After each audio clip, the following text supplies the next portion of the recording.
Black Star Network is here. Hold no punches! I'm real revolutionary right now. Support this man, Black Media. He makes sure that our stories are told. Thank you for being the voice of Black America, Roland. Stay black. I love y'all. All momentum we have now, we have to keep this going. The video looks phenomenal. See, this difference between Black Star Network and black-owned media and something like CNN. You can't be black-owned media and be scared. It's time to be smart. Bring your eyeballs home. You dig?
Folks,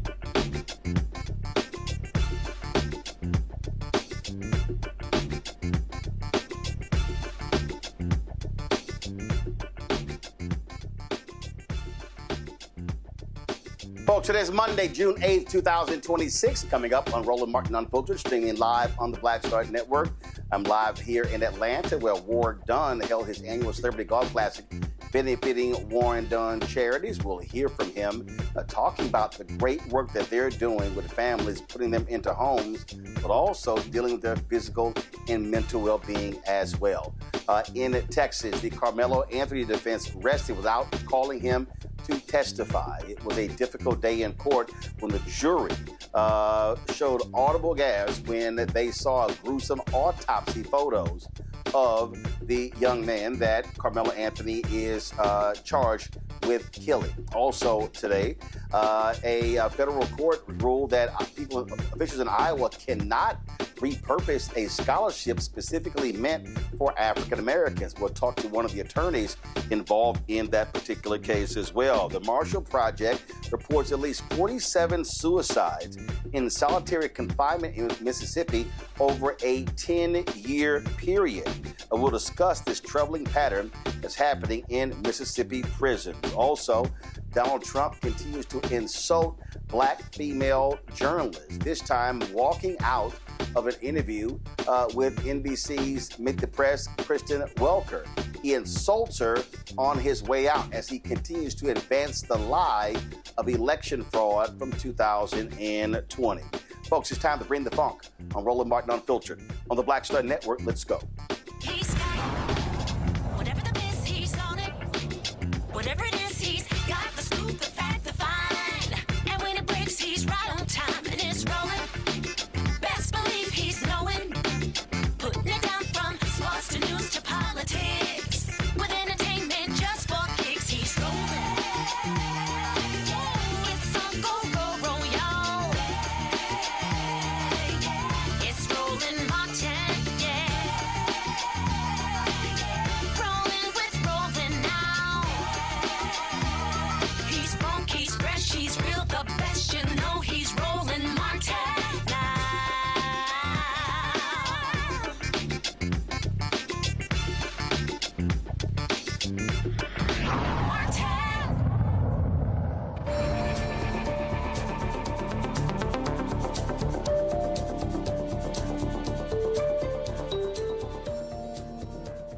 Folks, but now headed for closing arguments in the case of Karmelo Anthony, the young man who was charged with murder in Collin County, Texas. The defense today rested without calling Karmelo to testify. Of course, he is on trial for the murder of a white teen that took place at a track meet there in Collin County. The all-white jury of 11 women and 7 men, they will decide the fate of this black teen. Joining us tomorrow, again, closing arguments will begin on tomorrow. Legal analyst Thelma Anderson has been in Collin County following this trial. And so get us up to date. Thelma, Saturday, the trial took place on Saturday. And then, of course, you had the defense taking over and today. So let's talk about what took place on Saturday, and then let's talk about what happened today. The prosecution continued advancing their case on Saturday. What took place? Absolutely. On Saturday, the state called their final witness, one of their final witnesses, which was the young man who invited Karmelo into the tent.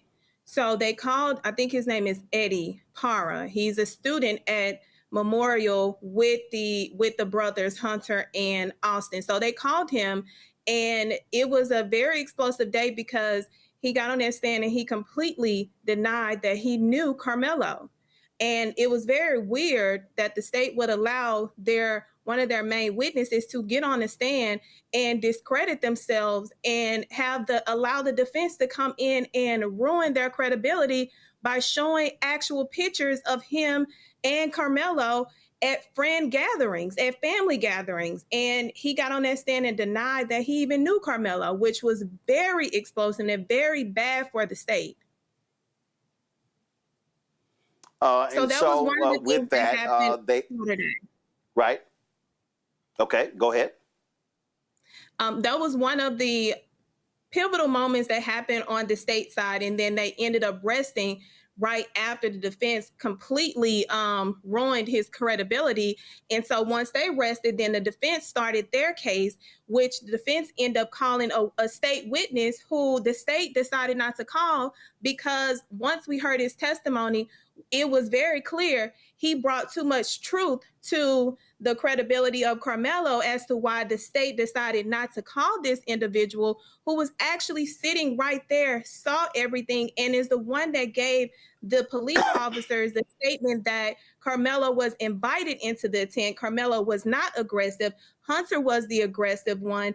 Austin then reciprocated the energy of his brother, as well as he said something that was very damaging, which was Austin was substantially bigger than Karmelo, who was sitting down the entire time, which adds to the proportion of weight classes of when a person is deciding, okay, this person is bigger than me. I cannot take them. I'm in fear of my life. I'm going to have to use force necessary to defend myself. So that's pretty much what happened on Saturday that now trickled over till today, Monday. Okay, so how many witnesses did Karmelo's defense team call today? They called a total of 3. They called a total of 3 witnesses. And so you talked about 3 witnesses. One of those witnesses were the state witnesses. One of those witnesses was the state witness. Who were the other 2 witnesses? The other 2, so one was a state witness. Well, 2 of them was a state witness. We had an officer, and we had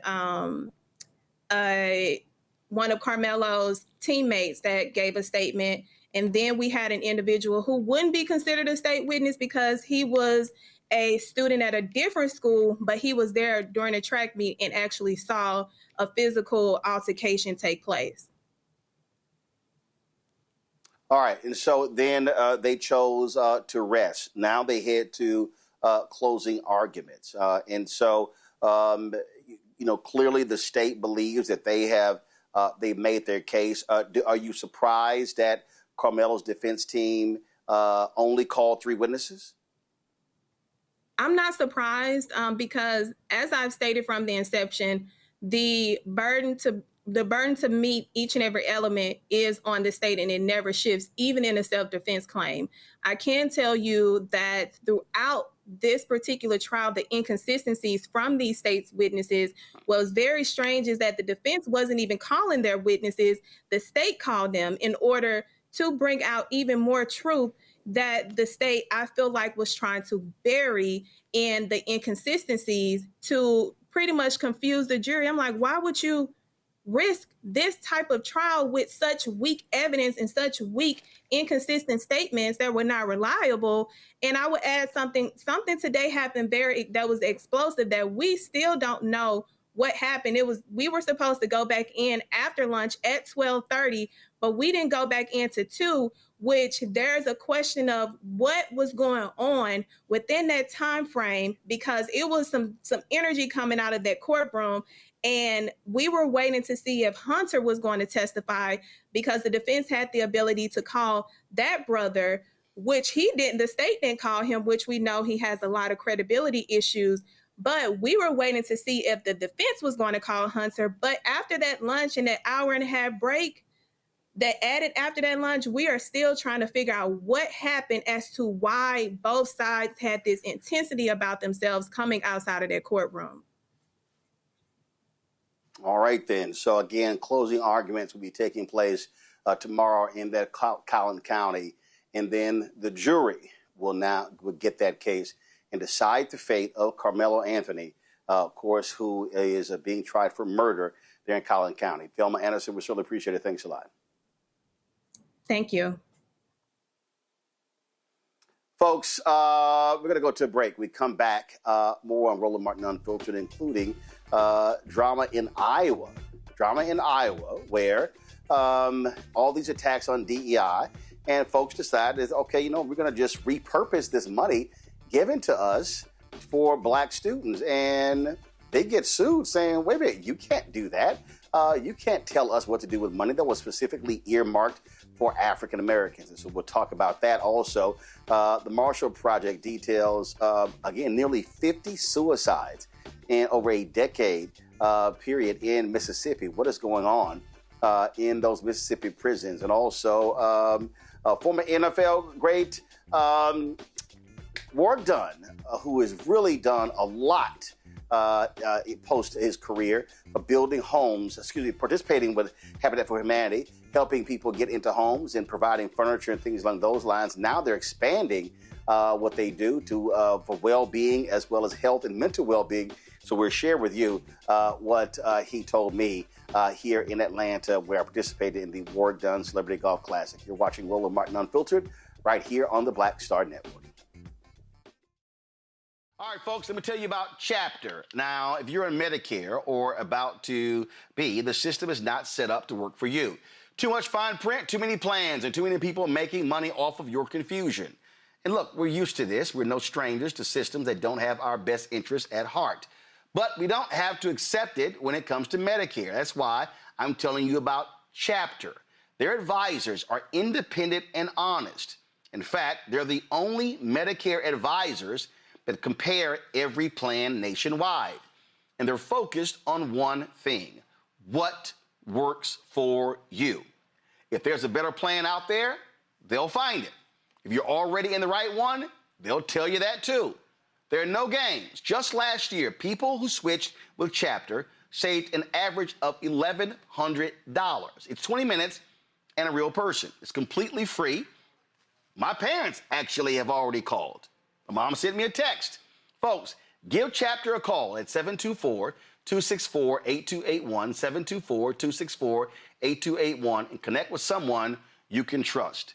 Folks, these are the kind of services that we need for our audience here at Roland Martin Unfiltered and the Black Star Network. So call Chapter right now, 724-264-8281. If in this country right now, you have people get up in the morning and the only thing they can think about is how many people they can hurt, and they got the power, that's the time for mourning. For better or worse, what makes America special, it's that legal system that's supposed to protect minorities from the tyranny of the majority. We are at a point of a moral emergency. We must raise a voice of outrage. We must raise a voice of compassion. And we must raise a voice of unity. We are not in a crisis of party versus party. We are in a crisis of civilization, a human rights crisis, and a crisis of democracy itself. And guess what? You've been chosen to make sure that those that would destroy, those that would hate, don't have the final say, and they don't ultimately win. What's up? It's Talib Kweli. I'm CEO. This is the Black Star Network.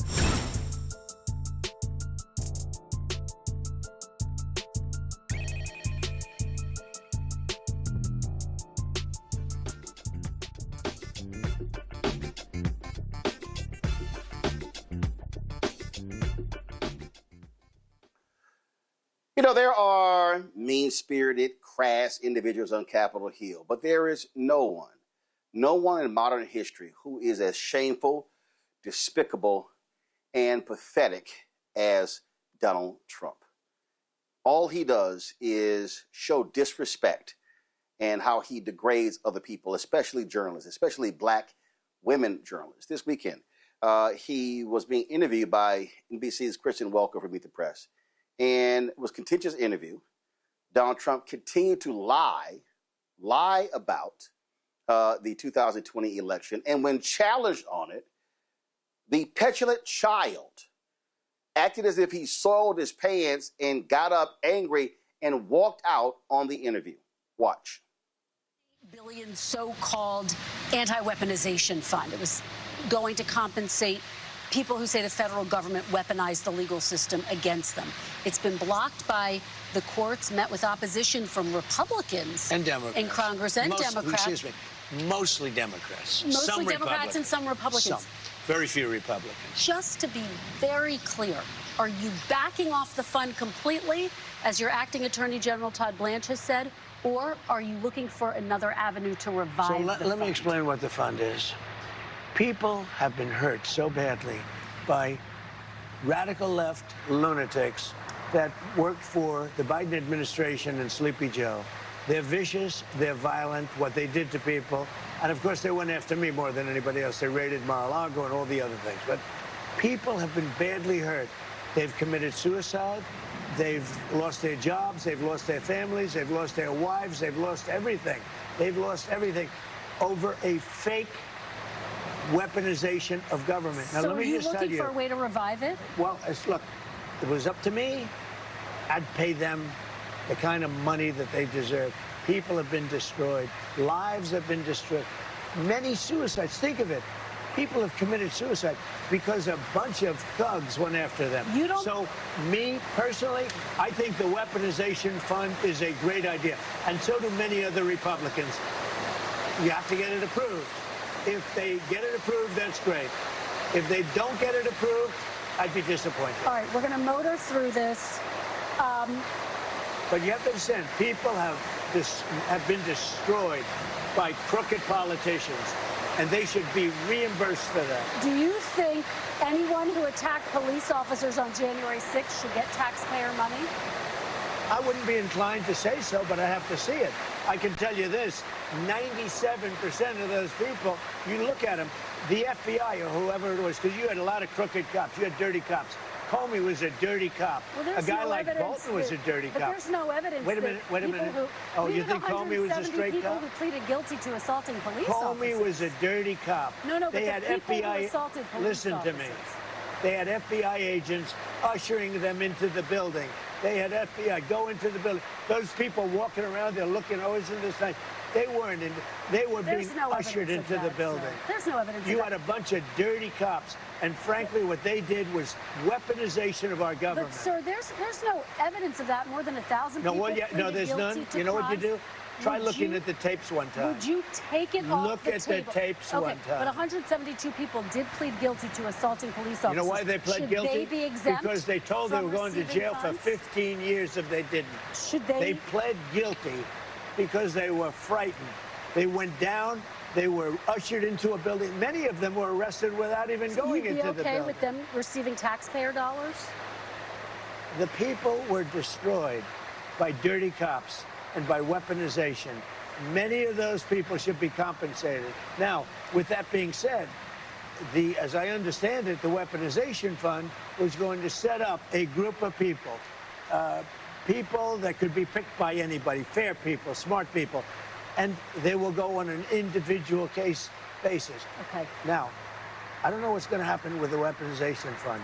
I love the idea because people like you, the fake, dirty press, the crooked press, people like stupid Biden, he's not smart enough to know what's going on, but people that surrounded him, surrounded his beautiful, resolute desk in the Oval Office, what they did to the lives of people, they destroyed people. They sent people to jail who did nothing wrong. All right, just to be very clear, there's no evidence of what you're saying, but There's let me a ask lot you of about evidence. Todd Blanche. Let me ask you about Todd Blanche. Listen to me. Let's talk There's about Todd tremendous evidence. There's nothing but not been evidence. presented The election in a was court of rigged. law. It was a dirty election. Mr. And it's President, happening again right now in California. You've never presented evidence. It's happening that the right 2020 now in election California. was rigged. Right now, it's look at what's Where's happening the in California. evidence to that?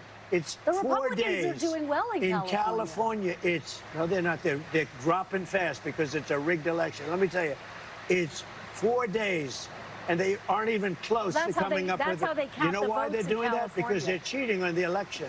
What? Do you have evidence to support all that? I have to do is look. All I have to do is look. That's not evidence.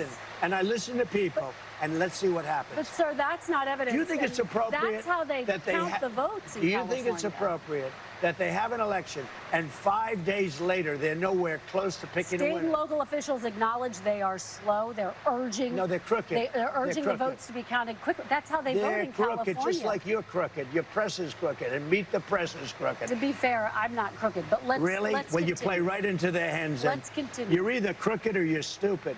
You play continue. right into their hands with this crap. You know that these elections are rigged. Your network knows that they're rigged. You know that I won an election in a landslide, and I got 94% bad press. But, Mr. President, you know why I got that? Because you have no credibility. But you've never presented evidence that it was rigged. Let's keep talking about, I want to talk about Todd You Blanche. have more evidence. There's more evidence than ever presented. Let's talk Your about... elections in this country, we're like a third world country. But, sir, your elections are crooked, and you're crooked, and Meet the Press is crooked, and so is ABC, and CBS, and CNN. But, Mr. President... You're one-sided crooked networks. All right, let's call it quits, because I've had enough. Thank you, darling. Have a good time. Mr. President, let's please. I traveled all the way to Wisconsin. I've sat in the rain with you. I know. I've sat in the rain with you for an hour, on and off in the rain, and I've given you enough time. You ought to straighten out your press, because you know what? Mr. President, a country can never be great with a dishonest Listen, press. we traveled all the way to Wisconsin for this interview.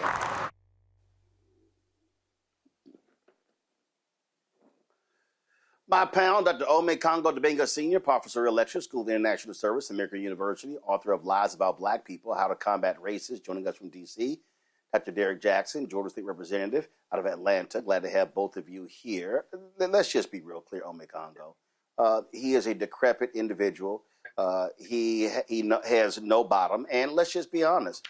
These Republicans, they support this crap. They don't mind this crap.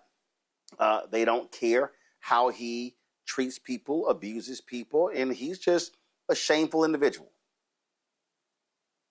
Yeah, it's disgusting. And, you know, he has so much disdain for the media in general, Don Lemon, Jim Acosta, but we know a particular level of disdain goes towards Black women. And I applaud Kristen Welker for what she did, because, quite honestly, I've been disappointed with some of her interviews, but I've been disappointed with a lot of these guys' interviews, because I've never seen Trump get this level of pushback, and she kept pushing. At the end, though, when she was like, I came all the way out here, that kind of represents the problem with the media, is that he's verbally abusive to them, and they keep coming back to him. I get it, the president, you want access, but you can't keep entertaining liars. And this man is a misogynist. He's been, adjudicated, found guilty for sexual assault. He's homophobic. He's racist. He represents the base aspects of this country that everybody wants, that his supporters want us to go back to. And these media outlets who claim to have some form of credibility left within their system, we ain't talking about CBS, they got a real decision to make as to how much they want to continue to platform him, because he knows that when he gets on there, he is only talking to his base. The folks who want this red meat, the folks who love this, he doesn't give a damn about the rest of us. He said this over and over and over again. So I applaud her with the pushback, but this is going to be who he's going to be. He is not going to change. Real networks need to make a decision to if they're going to continue to platform something as verbally abusive, as misogynistic, and hateful as what he just did again. What they also have to do, Derek, they have to have the guts to say, why do you keep lying? See, they don't even want to use that word. You got to call it what it is. He is a liar. That's right. Not only is he a liar, but this pattern, Roland, has been the same from the very beginning. I mean, he has tried to shame April Ryan. He tried to insult Abby Phillips, Joyanne Reed, and the list continues. So not only do they need to call him a liar, but they also need to say this president is undermining the First Amendment. I mean, it's dangerous, Roland, for him to refer to journalists as the enemy of the people. You all, such as yourself, you are out there to uphold the First Amendment, to inform the public.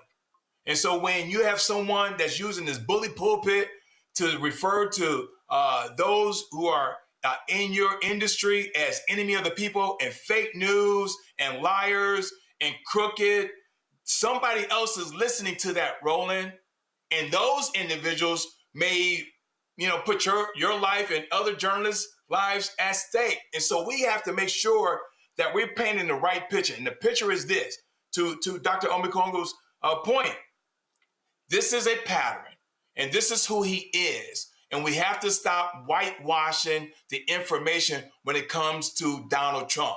He is a liar, and he is not upholding the Constitution as he should be as the president of the United States.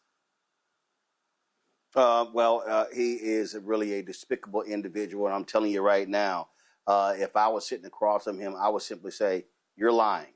Right now, you're lying, and you continue to lie. You got to call it what it is." They keep offering deference to him, to the office of the president, when he simply has not earned it, nor does he deserve it. So what you saw was a despicable display by Donald Trump, but that's who he is. That's who he will always be. He is never going to change, and he should be called out every single time. And these media organizations have got to stop being scared to speak truth when he does it. All right, folks, let's talk about a case out of Iowa. The Iowa Supreme Court ruled the University of Iowa may not repurpose a private scholarship that a donor specified should go to black students majoring in physical sciences, especially chemistry. The university, where black students make up just 3% of the enrollment, filed a petition in district court requesting permission to distribute Dr. Totten's gift differently than he had specified. They wanted to give a scholarship to first-generation students. The university argued that because of the Supreme Court's affirmative action decision, it should be able to repurpose private donations such as that of Dr. Totten. However, that would conflict with the wishes of the donor, who is since deceased, which is expressed in his will. In 1997, chemistry professor and civil rights pioneer Ezra Totten established the scholarship in keeping with his life's work. In the 1930s, he was part of litigation to allow black students to enter graduate programs at the University of Tennessee, and he strove his whole life to improve access to the sciences for black students. David Walker is co-counsel for the NAACP of Iowa and Nebraska. Joins us now from Des Moines, Iowa. Glad to have you here, David. Let's talk about this here. Thank you very much. Because, I mean, my goodness, how can you just decide to say, all right, well, because the Supreme Court decision dealing with affirmative action, which applied to admissions, the Supreme Court's decision, and I don't understand what these universities are all doing. The Supreme Court's decision did not apply to scholarships. It only applied to admissions. It is true that there are a number of decisions that have been holding the Supreme Court's decision in the Harvard and North Carolina cases applicable to scholarship assistance as well. We recognize that while it might not be unlawful under the then existing authorities, it was nevertheless impracticable to leave this endowment established by Ezra Totten, Dr. Totten, with the University of Iowa. And so we invoked a really centuries-old, timeless, and statutorily authorized procedure to have the court consider the issue and not the University of Iowa itself. The charity itself should not be able to determine exclusively how the gift shall be administered. First of all, how large is this endowment? The endowment initially was $35,000, somewhat more, and over time it has grown to $58,000. The significance of that is that when it becomes unlawful or impracticable or impossible to administer the gift as Dr. Totten intended, it should then go to a trial court looking at the will, looking at the gift instrument, and examining all relevant evidence to determine the purpose that would most nearly approximate what the donor, Dr. Totten, would have intended, would have wanted. What would his probable intention have been? Goes to the court, not the university. You say it goes to the court, and that's based upon what? And there is a statute, Roland, called the Uniform Prudent Management of Institutional Funds Act. Every state, it's a uniform act. I believe every state in the union has adopted, and it says, when it becomes to impossible or impracticable or unlawful to administer an endowed fund as it was intended by the donor, Ezra Taunton. The trial court, on the basis of the gift instrument, the will, Dr. Taunton's will, and all relevant evidence, and my colleague at the ACLU and I put together a tremendous amount of evidence about what his intention would have been. It's for the court to consider what most nearly possible would reflect and fulfill the donor's, Dr. Taunton's, purposes. In his case, Roland, he wanted to give 40% of his estate to his beneficiaries. Two of those beneficiaries were the University of Wisconsin and the University of Iowa, and for both of those, he said for a Black student majoring in the physical sciences, preferably chemistry, which was his field. The other three, White Rock Baptist Church, long time, age-old Baptist Church in Durham, North Carolina, North Carolina Central University and Knoxville University, both historically Black colleges and universities. And for those three, there was no racial restriction. And the truth is, under the law today, there can't legally be a racial restriction. Under Title VI of the Civil Rights Act and under the Equal Protection Clause as interpreted by the court, there can't be. But for those three, there's no racial restriction. And this is a person whose whole life was involved in supporting communities of which he'd been a part. And so we were arguing that, and the court made very important findings in this respect, that the trial court ought to be able to consider transferring that endowment, $58,000, to one or equally among those other three schools, free of the racial restriction, to support the communities there, the communities to which he wanted to give back, and in the course of his life, he spent so much time giving back. I want you to speak to this here because the same thing happened. University of Texas. There was a Hispanic graduate who I think was a School of Pharmacy, and he wanted his endowment to go to Latino students, and the university said that was now illegal. So, is the issue if the university is making the decision? So let's say someone has a nonprofit. Or let's say someone has provided the money to another organization. Can that individual say, like, let's just say I'm a graduate of Texas A&M. If I say I want to give out 2 scholarships a year to Black students who are admitted to Texas A&M, based upon how even the Supreme Court ruling on affirmative action in college admissions, is that allowed? Well, it may not be. The Texas A&M is a state institution, so the 14th Amendment would apply. The Students for Fair Admission versus Harvard and the University of North Carolina would but here's what I mean. Here's what I mean, David, here's what I mean. I'm not giving the money to the school. I'm saying if the students are already admitted and I decided I wanted to give 2 Black students a year a scholarship, is that allowed? Because what's happening is different individuals who've established groups of affinity groups, African Americans, Latinos. We've seen this happen in Auburn University, other places as well.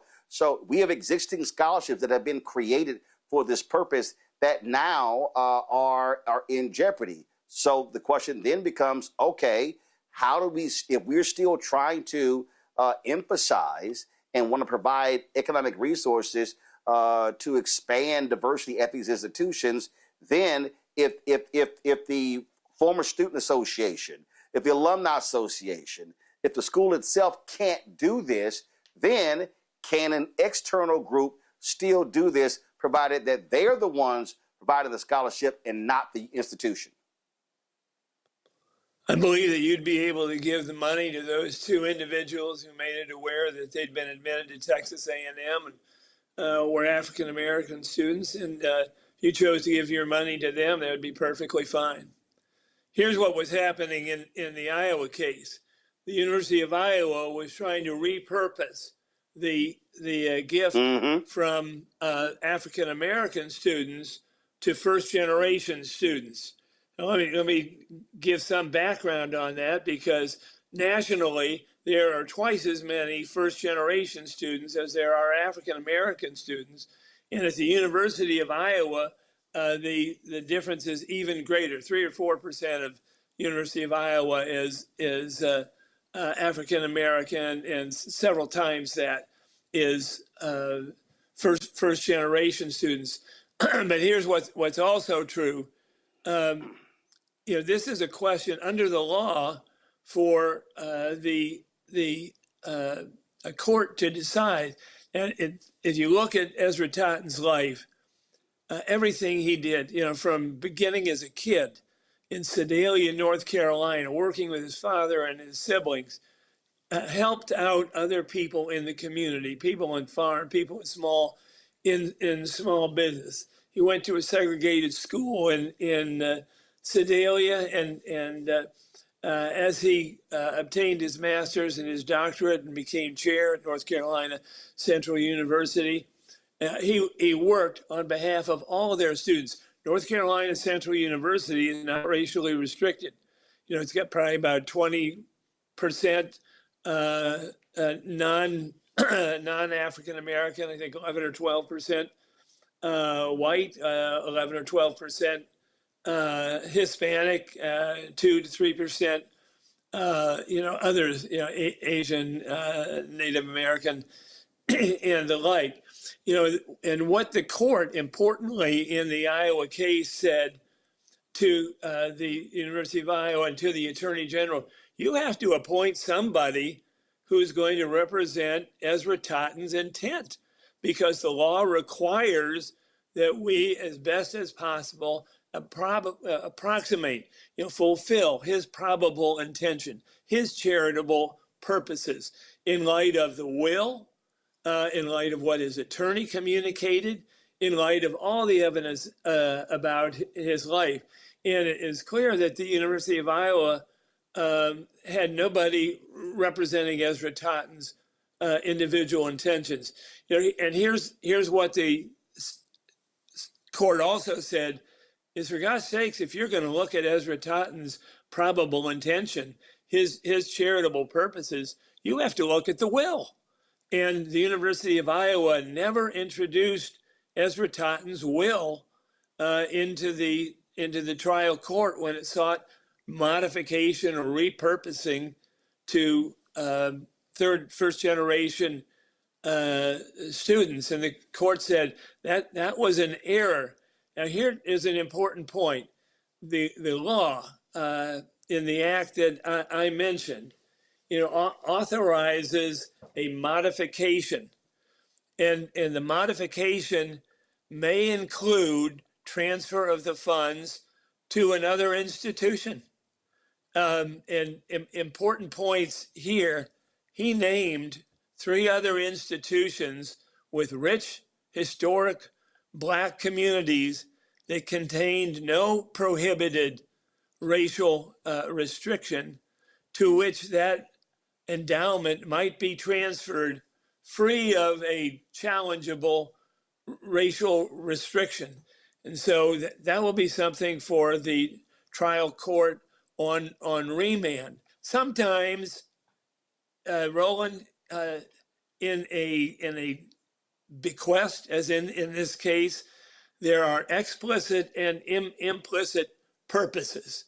And one of the purposes might in fact not be enforceable. Here, a university's use of race explicitly in the award of scholarship. In that case, what the law says is, disregard the lesser purpose.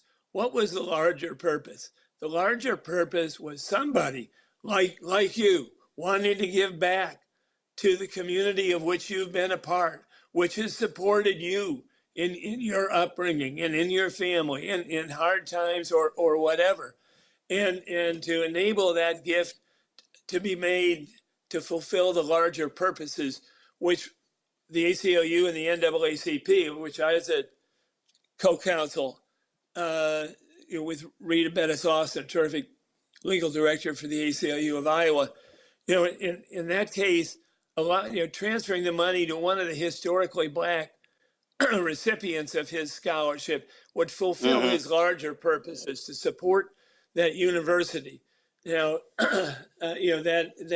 charitable purpose that he wanted to fulfill. Giving it to first generation students would not. For example, you could have an accomplished, hardworking,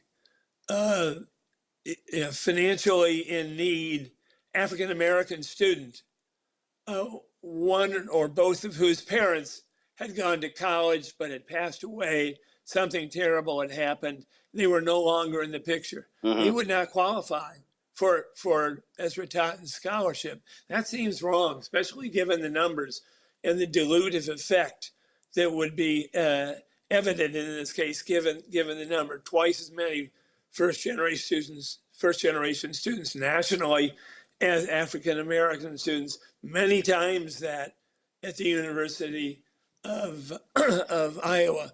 But I think bottom line here, David. Bottom line here, David, is real simple. If somebody gets given money for a purpose, you just don't decide to take the money, even though you may not deem it to be a whole hell of a lot of money. And the reality is, I get first generation, but the reality is there are a lot of African American students who are first generation to go to college. They are first time in their family, and the reality is we still need to have these scholarships providing opportunities for these individuals, and they should not be usurped. And I really hope and pray that individuals as well as alumni associations and others really rethink,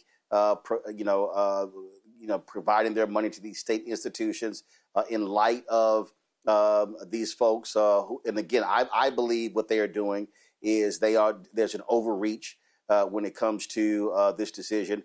You had Republicans in Congress like Senator Tom Cotton sending letters to law firms saying, oh, your apprenticeship programs, your internship programs are now in violation because of the Supreme Court ruling. I'm like, no, they're not. That's nonsense. And so I certainly hope folks fight back in these cases. David, we appreciate it. There's got to be a way for Black people. There's got to be a way for Black people to give back to their communities without somebody saying it's unconstitutional or unlawful. Absolutely. David Walker, we should appreciate it. Thanks a lot. Thank you very much, Roland. We're going to bring in Omekongo and Derek. Derek, I'll start with you. And he's right. I mean, that has to take place. We can't, just continue to sit here and act as if the need is not there. And what we are seeing an extreme court doing the bidding of right-wingers, denying opportunities. And frankly, what they're saying is that white people in this country have more rights than African Americans and others. And we see this. We see this in the vaccine case. We see this in the gerrymandering case, in gerrymandering cases as well. This court has been shameful and despicable. Roland, I appreciate you covering this case because it's truly exposing the higher education landscape. I mean, think about it. You got college administrators right now who are more afraid on what this administration is going to do, what the DOJ is going to do, or heck, better yet, what state legislators are doing in the various states against the higher education. They're rewriting laws, Roland, to make it more challenging for Black students to be financially solvent in college as they matriculate through these various colleges and universities. And they're also aiming specifically, Roland, at HBCUs. And so this is incredulous. It's sad that we are here in 2026 you and I and Dr. Omekongo, we should be able to create a scholarship, to be able to give back, to be able to, pay it forward. But when you have someone that's having the Supreme Court and the DOJ, some of the largest branches of government, dismantling this effort to give back, is just shameful. It's just shameful. Well, we see what is going on here, Omekongo, and I'm telling you right now, a lot of individuals who have provided money to institutions are having to deal with this very issue. And these institutions are saying, hey, because of this ruling, we can't administer this endowment, can't administer this scholarship. And my whole deal is, take it back and say, hey, we're gonna award it ourselves.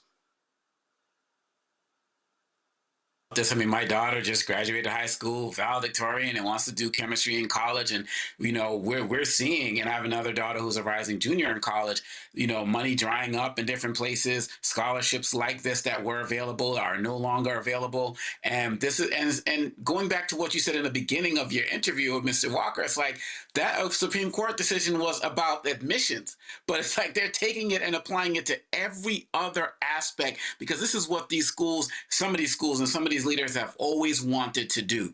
And they're jumping at every opportunity to deny Black people and non-white folks in general the opportunity to get a better education. What happened to private business? What happened to, respecting enterprise and all of this other type of stuff? This is a man's private money, private endowment. And they're not doing this for I'm sure, endowments that are going to students who are probably going to be white because of their background or region that they're going to come from. But we have to get on the good foot about this, because you also mentioned this happening in another place with a Latino graduate. There's absolutely no way this is not happening across the country. And those who are interested in being benefactors and helping people go to school, we are absolutely going to have to look at other ways to make sure our young people get the money that they need, whether it's through, maybe engineering, National Association for Society for Black Engineers or other organizations like that. We have to be more strategic, because they're being more strategic in dismantling the ways we're able to get finances for our education. Yeah. It is happening over and over and over again. All right, folks, going to a break. We come back. More on Roland Martin Unfiltered on the Black Star Network. Don't forget to support the work that we do. Join our Bring the Funk fan club. Your support is critical to the work that we do. And so if you want to do so, again, our goal is to get 20,000 people contributing on average $50 each a year. That's $4.19 a month, 13 cents a day to support this show and the 5 other shows on the Black Star Network. If you want to use Cash App, use the Stripe QR code. You see it right here on the screen. If you're listening, go to blackstarnetwork.com. Click the Cash App Pay button to contribute. You can also use this QR code for credit cards. Checks and money order. Make it payable to Roland Martin Unfiltered, P.O. Box 57196, Washington, D.C. 2003 7-0196.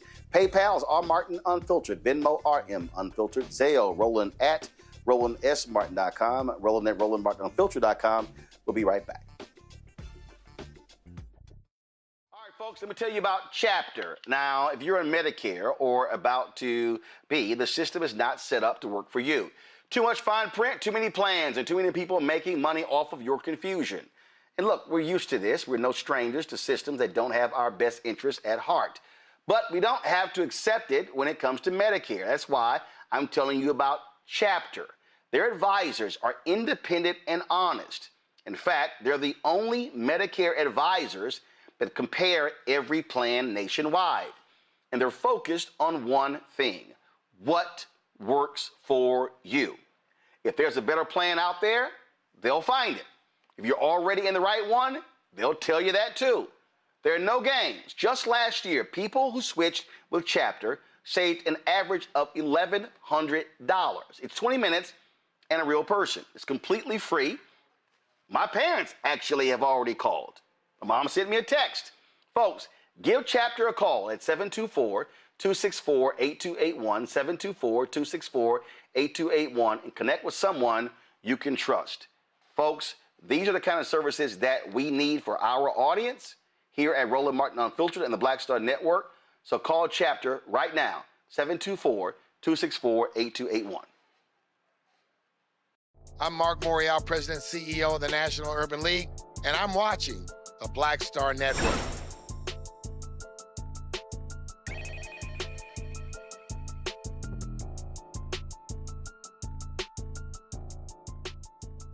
Hold on. All right, folks. This week, the House is set to take up a $69.5 billion budget reconciliation package to fund immigration and customs enforcement, as well as Border Patrol, through 2029. It has already passed the Senate on Friday. Republicans will need near unanimous support on the measure, which is not expected to get any Democratic votes. At a news conference today, Democratic leader Hakeem Jeffries made it clear which way he was voting and why. From the very beginning of this Congress, House Democrats have made clear that the cost of living in the United States of America is far too high, and that Donald Trump promised to lower costs on day one. But costs haven't gone down in the United States of America. Costs have gone up.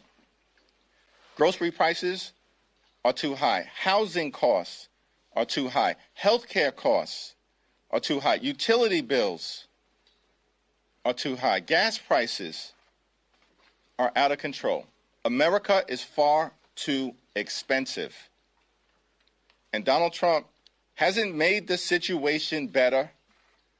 He's made the situation worse. The Trump tariffs have increased costs on everyday Americans by thousands of dollars per year. The Republican assault on the health care of the American people has caused health insurance costs to skyrocket. And at the same period of time, Donald Trump's reckless and costly war of choice in Iran has resulted in gas prices through the roof. America is far too expensive.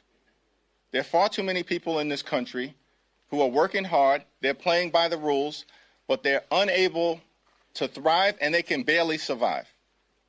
And that's not acceptable in the United States of America. So House Democrats are going to continue to fight to drive down the high cost of living and push back against the Republican efforts to make life more expensive. We believe that taxpayer dollars should be used to make life more affordable for the American people, not give ICE another $70 billion blank check so they can unleash brutality on American citizens and violently target law-abiding immigrant communities. House Democrats will be a hard no on the reckless Republican budget reconciliation bill this week. All right. Listen, Ome Congo, Democrats shouldn't give any support to what Republicans are doing. What we are seeing are individuals who are allowing an absolutely corrupt individual occupy the Oval Office. These people still do not want reforms when it comes to ICE, and they want them to operate with impunity. Yeah, he didn't need the hat though, but that's okay. We'll keep it moving. Look, I think that when you look at what ICE is doing, he's going to support. He's going to support his Knicks. So even though I want the Spurs to win tonight, but go ahead. No doubt. No, I'm with you on that. Look, ICE.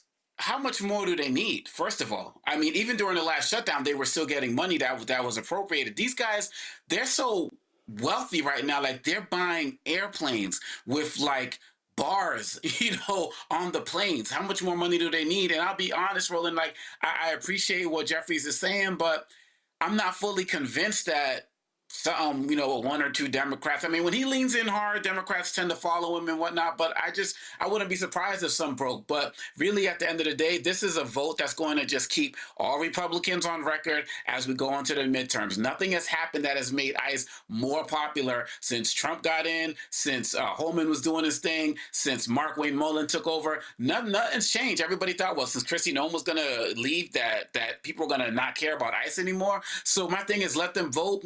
my hope is that some Republicans will develop enough of a conscience because, now that we're past Memorial Day and so many of these primaries are done, Republicans can start to do a little bit more to have a bit of a spine going to the midterms. So I'm hoping that will happen. Maybe they'll shave off 1 or 2 or 3 Republicans in this particular bill right now. But at the end of the day, Trump's #1 priority is his racism and his hate, and ICE is the organization that he's using to do it, to practice all of it, him and Stephen Miller. And so I'm hoping that this fails, but even if it fails, he's not going to stop because this is his #1 way to demonstrate his racism. Derek? Roland, I had to unpackage the package, right? Because I want to make sure your listening audience understand what this $70 billion, what they want to do with it. $30.7 billion, Roland, they want to hire 20,000 unqualified high school dropout, paying them $100,000, $50,000 sign-on bonus, and if they got college, $60,000 forgiveness. They're also including this 30.7 personnel and operation. Then they have $46.5 billion, Roland, to construct a new border wall that they've been talking about for years. And then $5 billion, Roland, get this, to build more detention centers in the United States, across the United States. And then last but not least, Roland, $1 billion to finish the ballroom. So it's not just $70 billion for ICE and the border and facilities. It's the border, it's the deal with the ballroom too. So when conservatives, like Republicans, say they're fiscally conservative, I call that BS. And every Democrat up there in Washington, D.C. should be calling out BS when you have SNAP, you got children that are on SNAP benefits. Here in Georgia, we got 644,000 children that need their SNAP benefits, and the federal government saying, no, we can't afford that. That's a problem. Oh, absolutely. All right, folks, hold tight 1 second. We come back. Marshall Project did a breakdown. It's a 10-year period. Nearly 50 people dying by suicide. What is going on in Mississippi prisons? We'll talk about that next right here. Roland Martin Unfiltered on the Black Star Network. All right, folks, let me tell you about Chapter. Now, if you're on Medicare or about to be, the system is not set up to work for you. Too much fine print, too many plans, and too many people making money off of your confusion. And look, we're used to this. We're no strangers to systems that don't have our best interests at heart. But we don't have to accept it when it comes to Medicare. That's why I'm telling you about Chapter. Their advisors are independent and honest. In fact, they're the only Medicare advisors that compare every plan nationwide. And they're focused on one thing: what works for you. If there's a better plan out there, they'll find it. If you're already in the right one, they'll tell you that too. There are no games. Just last year, people who switched with Chapter saved an average of $1,100. It's 20 minutes and a real person. It's completely free. My parents actually have already called. My mom sent me a text. Folks, give Chapter a call at 724-264-8281, 724-264-8281, and connect with someone you can trust. Folks, these are the kind of services that we need for our audience here at Roland Martin Unfiltered and the Black Star Network. So call Chapter right now, 724-264-8281. How you doing? I'm Mark Curry, and you're watching the Black Star Network. That's why I got these glasses on, because that black star is bright.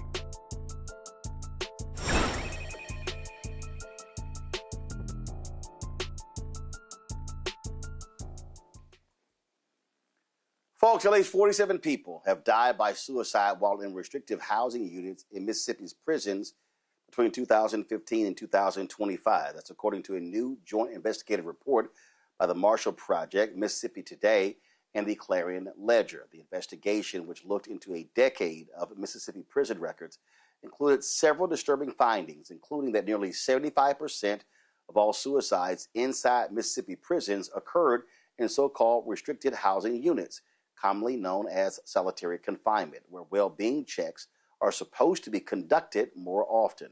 Many of those cases involve men and women with histories of mental health struggles and suicide attempts that were known to prison officials before their deaths.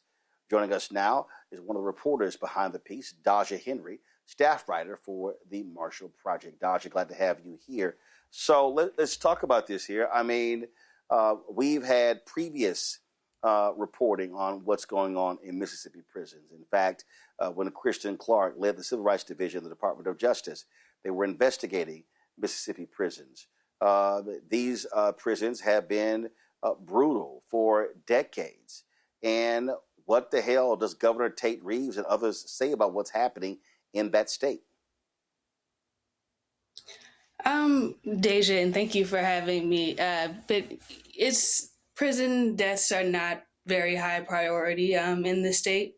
There has, along with this investigation, we also investigated homicides within the prisons. And that led to the commissioner, Burl Cain, saying that they would investigate these homicides more. There's been some attempted legislation to increase oversight or create oversight to look into prison deaths, but that did not gain the momentum that it needed to pass. So it's still pretty not high on the priority list here. So you've got state officials, no big deal. It's not like you've got a Department of Justice that's actually going to look into it. Donald Trump doesn't give a damn. And so are folks just throwing up their hands and saying there's nothing they can do? I think with sustained reporting, such as the work that we're doing here with the Marshall Project, getting this in front of legislators and people who can make these decisions, hopefully people are starting to continue looking at this. But there hasn't been any meaningful reform as of yet.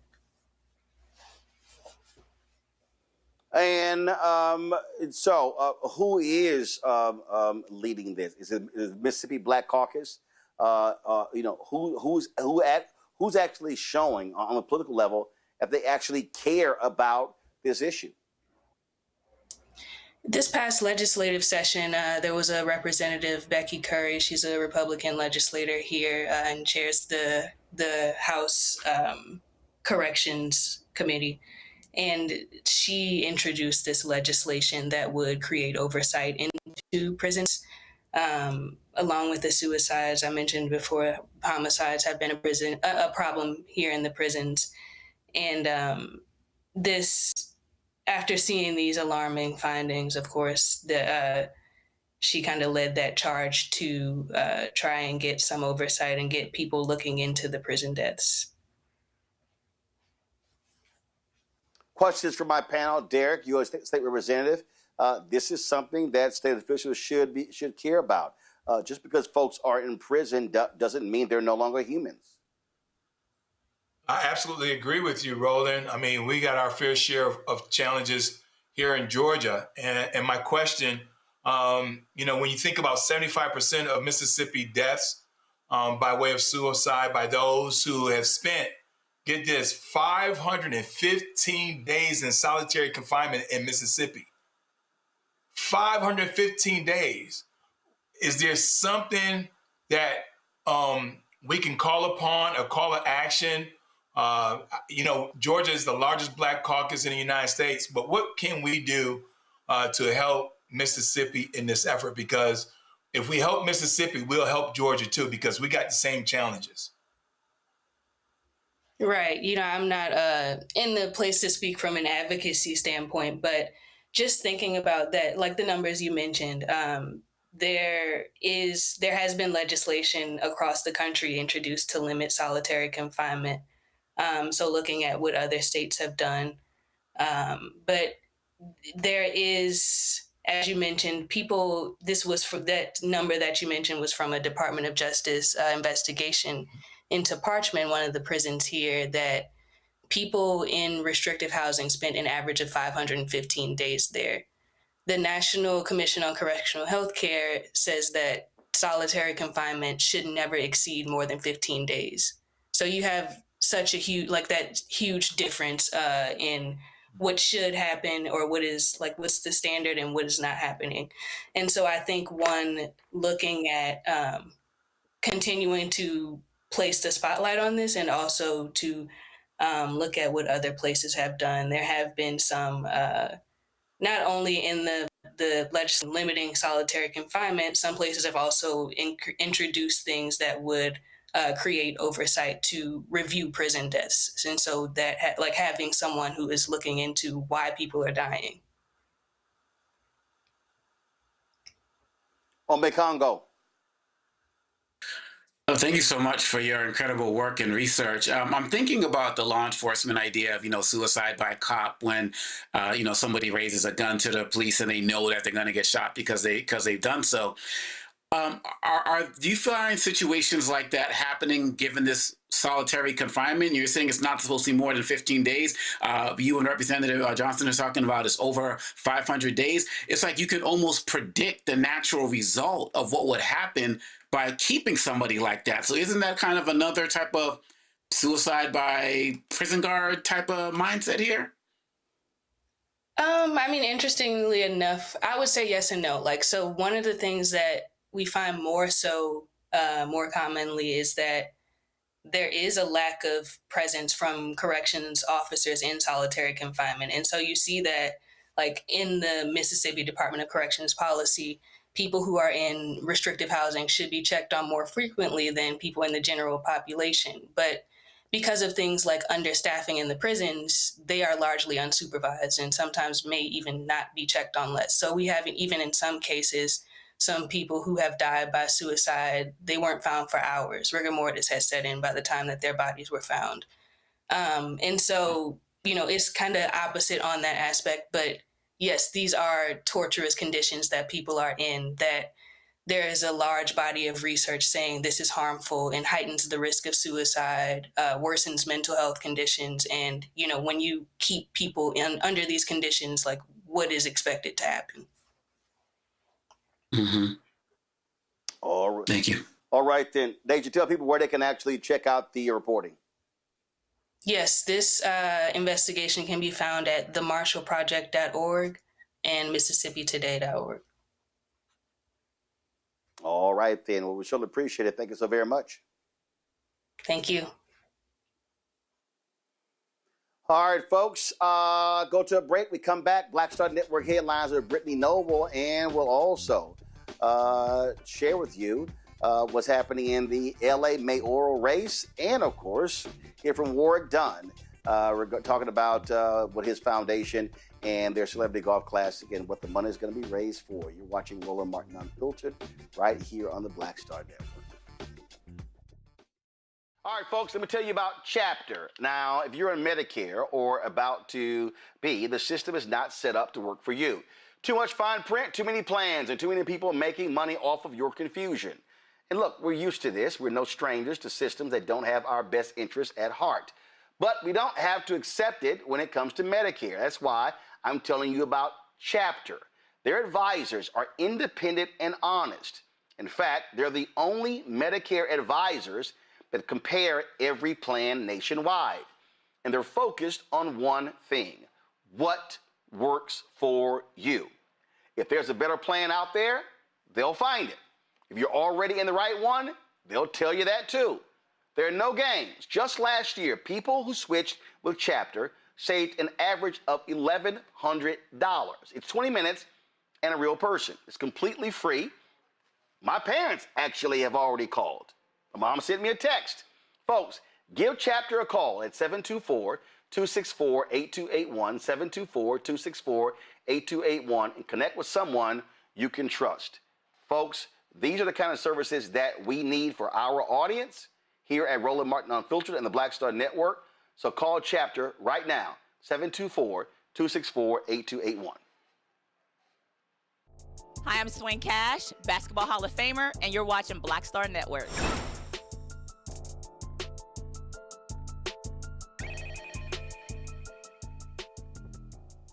Folks, time for Black Star Network headlines with Brittany Noble. Over the weekend, 2 mass shootings increased concerns about public safety at large gatherings. Incidents in both Kansas City, Missouri and Toledo, Ohio left 21 people injured. Early Saturday morning, Kansas City police responded to the 7900 block of Trost Avenue after reports of gunfire. Officers arrived around 4 a.m. and found a large crowd dispersing from the area. Authorities say 9 adults were injured but suffered non-life-threatening injuries and are expected to survive. However, bullets reportedly struck nearby homes. And just hours later in Toledo, gunfire broke out near the annual Old West End Festival. 12 people between the ages of 14 and 61 were injured. Police believe that 2 people may have been firing at each other in the crowd after a fight broke out. All victims are reportedly in stable care. The Toledo shooting forced the organizers to cancel the festival's final day. In both cases, authorities say the investigations remain active and no suspects have been taken into custody.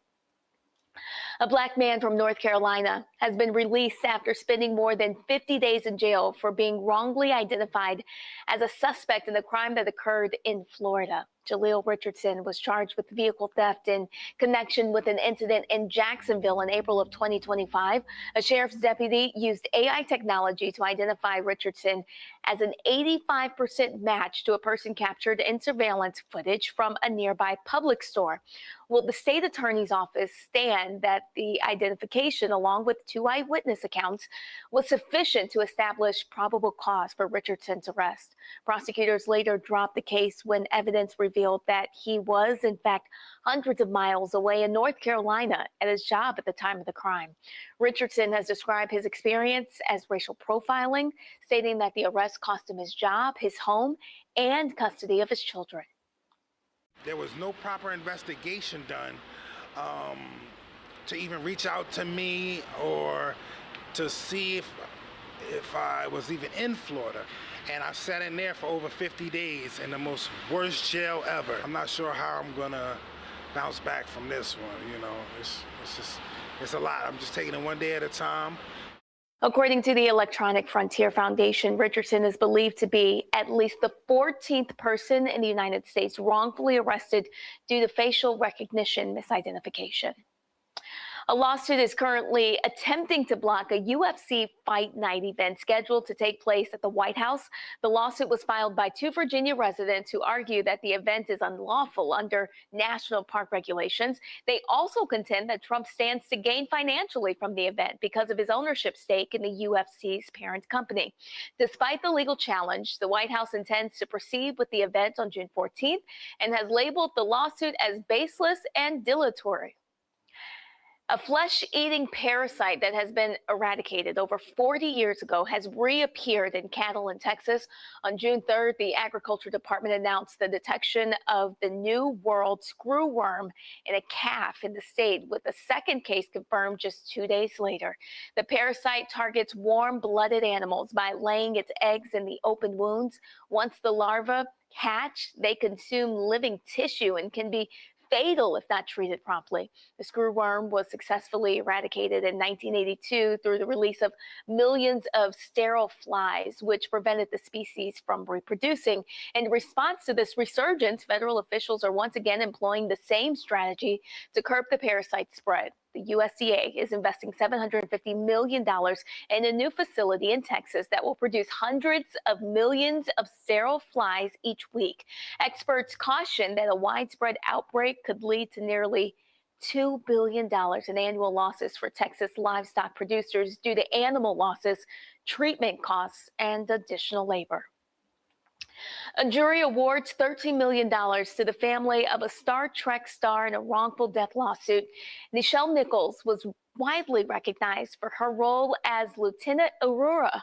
She became a trailblazer as the first Black woman to play a lead role on TV, but after her death in 2022, her family filed a lawsuit against the New Mexico hospital where she'd been admitted for shortness of breath and other symptoms consistent with acute heart failure. Now, according to the family's lawsuit, Nichols should have been given a full cardiac examination, but instead, the 89-year-old was sent to the observation unit and then discharged to an assisted living home where she died 7 hours later. Nichols' son has said that he filed the lawsuit in part to shed light on the medical mistreatment, because if it could happen to a celebrity like his mom, it could happen to anyone. And the basketball world is mourning the loss of Stacey King. The former Chicago Bulls big man and longtime broadcaster died over the weekend at the age of 59. King spent 8 seasons in the league after being selected 6th overall in the 1989 NBA draft by the Bulls. He quickly became part of one of basketball's greatest dynasties, helping the Bulls capture 3 straight NBA championships alongside Michael Jordan and Scottie Pippen during the franchise's legendary early 90s run. After his time in Chicago, King went on to play for several NBA teams, including the Minnesota Timberwolves and the Boston Celtics. Following his playing days, he became a fan favorite broadcaster known for his energetic calls, memorable catchphrases, and larger-than-life personality behind the microphone. The Chicago Bulls announced King's passing on Sunday, but did not provide a cause of death. King will certainly be missed. Folks, be sure to catch the Breakdown Brittany Noble every day, noon Eastern, right here on the Black Star Network. Again, the Breakdown Brittany Noble every day, noon Eastern on the Black Star Network. Let's talk about the Los Angeles mayoral race. And, man, the right-wing MAGA people are out of their mind because they're poor, grossly unqualified, and uneducated, and really stupid candidate Spencer Pratt is now in 3rd place, and he's not going to be in the runoff. Incumbent Mayor Karen Bass has 34.7% of the votes. So far, she has 250,871 votes. Nithya Rahman, she is on the city council. She has 27.1%, 196,198 votes. She's a 3,000 vote lead against former reality participant Spencer Pratt. He has 26.7%. And so the right-wing people have been going crazy on social. This Donald Trump yelling the same thing, saying, oh, my God, the election was rigged. Why did they take so long counting ballots in California? Well, first of all, the way everything is not about, you can early voting. People like Van Lathan, he posted, he dropped his ballot in the mail on Tuesday. Well, if the law allows for you to have your ballot postmarked by Election Day, it kind of takes time for the ballots to come in and for the ballots to be counted. Okay, that's not a big deal. It's a no-brainer. The other thing, Derek, that people don't understand is that, and this is the problem with a lot of people, they assume that on election night, all ballots have been counted. That's not true. I mean, so the problem is you have overseas ballots. Again, if you have a regulation that said postmarked by a certain date, and then you have that. And so although an election might be called, although somebody might concede, it doesn't mean all of the ballots have actually been counted. You're exactly right, Roland. I mean, listen, I spent 22 years in the United States Navy. I was overseas 10,000 miles away. 9 times out of 10, I completed an absentee ballot. And it'll tell you, as long as you have it postmarked by such a date, it is going to be counted. And then every state is different, but for the most part, there's this thing called certification. And that certification process starts after the election date, Roland. 7 to 10 days after the election date, there's going to be a certification process. That's the actual number. So it's not just a number on Tuesday night or Wednesday morning. You have to look at the totality of the system. And then last but not least, let's just call it what it is, Roland. They're losing their minds because the person that's occupying the Oval Office continues to say the 2020 election was, he won and they cheated him. And so now you're going to have this poison in our election process, thinking that, if the number said this on Tuesday and now it's a different number on Wednesday, somebody cheated, and that's not the case. We're going to be going back to a special session on dealing with gerrymandering and the election process because they want to turn our ballots to paper ballots, Roland. And so we're going to be going back to the special session on June 17th. And what you think if the Republicans make this happen? If we go back to paper ballots, we won't know until 10 days later. And so this is the kind of problem that we're dealing with, when you're going to have these kind of MAGA individuals who are going to continue to say, well, if the number was X that one on that day, and now it's Y on this day, somebody cheated. And that's not the case. Well, and that's all you see. I mean, these people are just, they want to whine and complain about everything on Congo. And this is just who they are. And this is just the latest thing that gets them all hot and bothered. Yeah, and their logic doesn't even make sense. I mean, if there was going to be shady things going on with this election, you would think that they would have declared victory immediately on the night of. So that's number one, for Bass. Number two, I believe Mayor Bass would probably prefer to run against Pratt versus Ramon as it relates to, running in Los Angeles. So that's another thing. I mean, the California voting system is just, it is what it is. It takes forever. I mean, at one point, Ramon thought that she had lost to Spencer Pratt, and now she's back in the lead. So yeah, they can make the system easier. They can make the system better or faster. But look, at the end of the day, they have the system in place, and you'd rather get stuff right than rushed. And we talked about this last week. The fact that the only qualification they had for this guy was former reality star who sold like crystals or whatever, and that's the competition they're putting up against Mayor Bass. They should be ashamed of themselves, but of course they have no shame, and all they have is grievance. And it's great to see that another candidate who tried to run on grievance was not able to be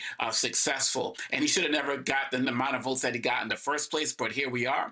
And really, at the end of the day, Republicans, they need to just move on. The last thing I will say is that they say, oh, these new batches of votes keep coming in, and Spencer doesn't have any votes. He's getting 0 votes. That's an absolute lie. He's getting votes, just not enough to be able to push forward. So this has been dismantled on several different levels. Republicans need to accept it, but part of their shtick is the grievance, because that's the point at the end of the day. Absolutely. All right, y'all. Got to go to a break. We come back. I want to talk about media bias that completely overlooks strong black mayors. I'll unpack that when we come back.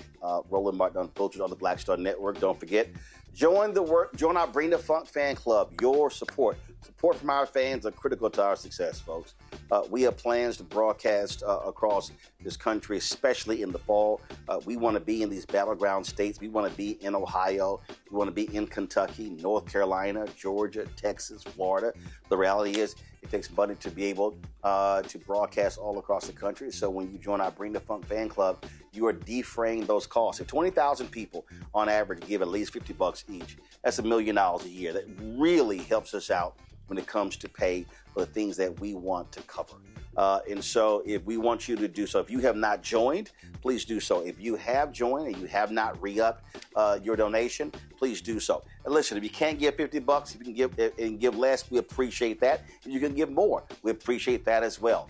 But we're independent black-owned media. And I'm telling you right now, ain't that many people out here doing the work that we do. And we want to keep doing it. We think it's important, but your support really is critical. So if you want to give via Cash App, use the Stripe QR code. You see it right here on the screen.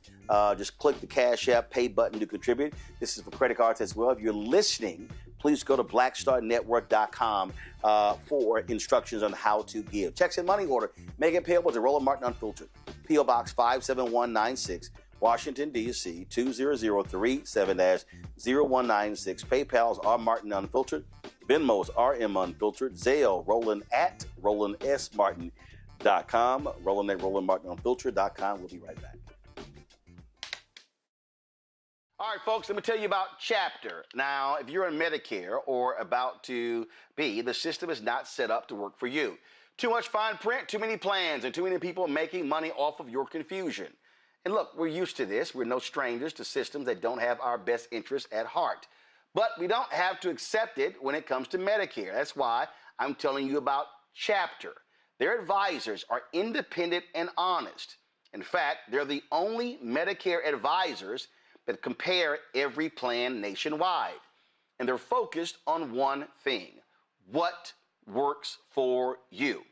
If there's a better plan out there, they'll find it. If you're already in the right one, they'll tell you that too. There are no games. Just last year, people who switched with Chapter saved an average of $1,100.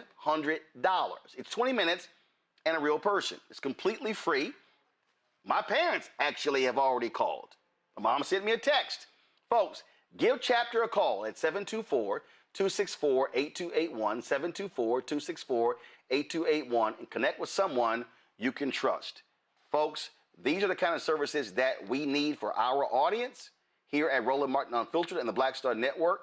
So call Chapter right now, 724-264-8281. Hey everybody, I'm T.D. Jakes, and I want to encourage you to watch Roland Martin Unfiltered. It'll blow your mind.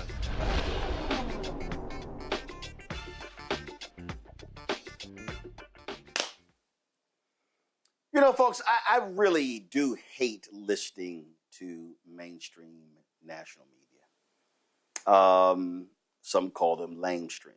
And the reason I hate it is because it is so driven by a New York, D.C. bias. So perfect example. For the past year, how many times have you heard them say, Zohran Mamdani, he's the future of the Democratic Party? And then you go, I'm sorry, but how? Because, okay, he's in about democratic socialists. I get it. But this is what I understand. And no, I understand it because New York City is the media capital of the world. And so therefore, the producers, the executives, the host, and all of these people, if you're in New York and D.C., you drive the conversation. I'm here in Atlanta. CNN used to be headquartered here in Atlanta. And I'll say this here. CNN was a lot different when it was headquartered in Atlanta. And that all changed when Jeff Zucker took over. And that was a huge mistake because he basically shut down CNN in Atlanta, moved everyone to New York. And when you do that, you then begin to change what matters, the issues that are covered. And so this is what and let me be real clear, this is not any hate or shade on Zohran Mamdani. But you notice they never, ever say Andre Dickens, the mayor of Atlanta, Justin Bibb, the mayor of Cleveland. You don't hear them say Vi Lyles, the mayor of Charlotte, even though she's announced she's stepping down. You don't hear them say Randall Woodfin, mayor of Birmingham. I mean, I could go on and on and on. And so it's just dumb to me when I listen to that analysis as if there are black mayors that were not reelected all across the country, many of them in landslides. So I just need y'all to understand. I need you to pay attention to the framing. Because when they classify Mamdani as, quote, the future of the Democratic Party, they act as if these other highly successful mayors don't exist. And that to me is idiotic. Because, I don't know, can y'all show me the last New York mayor who actually went on to higher office?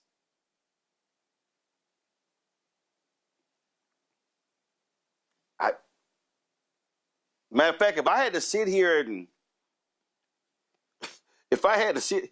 Siri, who was the last New York City mayor to become governor? Let's see here. The last mayor of New York City to become governor was John T. Hoffman in 1869. Siri, who was the last New York City mayor to become president?